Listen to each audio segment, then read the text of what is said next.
tell you my story very quickly. I've been in Africa a number of times, and the way I would characterize the feeling I have when I've been to Africa is the following. We have so much in our lives, so many material things that we just move through America and we take for granted. And yet, we witness such unbelievable excess and at times depression and anxiety and unhappiness, and for whatever reason, we don't appreciate what we have. Then you go to a place like Africa, and they have nothing. I mean, you would not believe what you witness. And every time I'm there, I'm struck by the fact we have so much, and yet so little in our hearts at times. They have so little and so much in their hearts. Their level of appreciation and respect and sensibility dwarfs most Americans. It is such an imbalance. Now, this last trip to Africa that we took, and as I said, I've been there a number of times, I was overwhelmed by what we experienced. I was not prepared for what Jonathan and Jules had in store for us. We spent an entire day, a very tough day, at a coffee cooperative. And for any of you who have been to a coffee cooperative, it's a hard journey. And you're in the fields, and you're with coffee and with people, and it's a long, long day. We get off a helicopter. That sounds very glamorous. It wasn't. And we're driving back to the town, and Jonathan says, I want to take you to meet an extraordinary woman. And he began to share with us who we were going to meet. Now, one of the photographs in the room tonight is a woman named Verena. Now, we were driving quite a ways, but as we were driving, I started to visually see that we were beginning to enter a different type of landscape. Now, there's poverty everywhere, but the kind of poverty we were about to see and we were beginning to unveil was something we had never seen before. And I said to Jonathan and Sherry in the car, I feel like we're entering a leper colony. Because that's what it felt like to me. That this was the end of the world. And that nobody could possibly live in a place like this. And as we drove up to this destitute place, we came upon a series of mud huts. The size of this mud hut, I mean, Jonathan, how big? How many square feet? 150 square feet. And we met a woman named Verena and her daughter. And we walked into her house.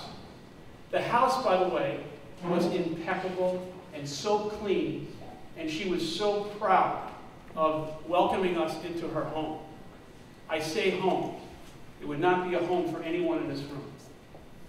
Verena's story, unbelievable. She obviously had a daughter through the rape and the experience she had during the genocide. But her story is much, much worse than that. She witnessed the killing of her mother and father and her sisters and brothers. And as a result of that, she literally adopted how many of their children?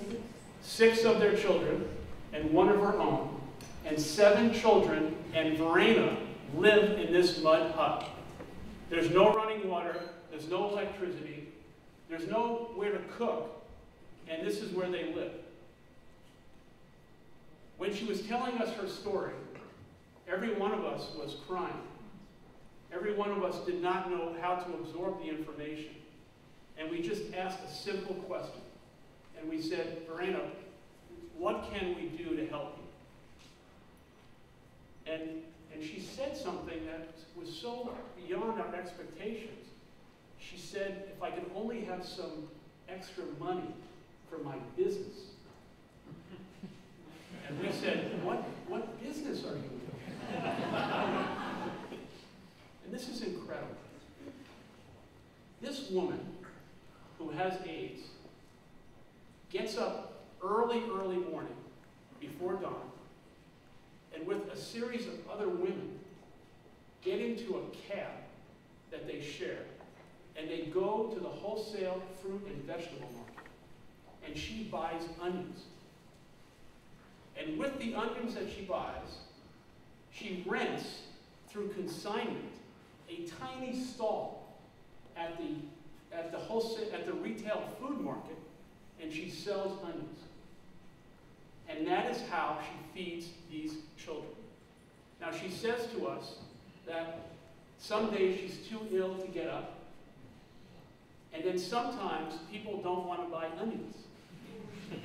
So if I had a little bit more money, I could have more different types of fruit and vegetables.